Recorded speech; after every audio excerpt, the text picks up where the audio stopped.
एक बार की बात है, एक छोटा परिंदा था जिसका नाम चुन्ना था। वो बड़ा नटखट था, लेकिन उड़ने से डरता था। सुबह सुबह बाकी परिंदे आसमान में उड़ते और चुन्ना घोंसले में बैठकर आवाजें निकालता। उफ, ये कितना मुश्किल लगता है, मैं नीचे से ही तालियां बजा देता हूँ।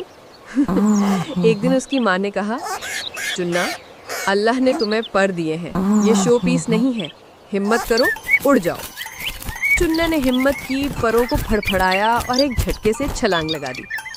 पहले तो वो सीधा जमीन पर धड़ाम से गिरा, लेकिन अगली बार फिर से उठा। इस बार वो आहिस्ता आहिस्ता ऊपर जाने लगा, कभी डगमगाता, कभी घूमता, कभी मजे से कुलाबाजियां खाता।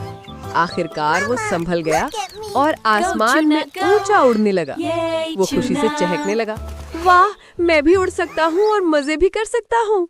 घोंसले में बैठे दूसरे परिंदे तालियां बजाने लगे और चुन्ना सबका हीरो बन गया।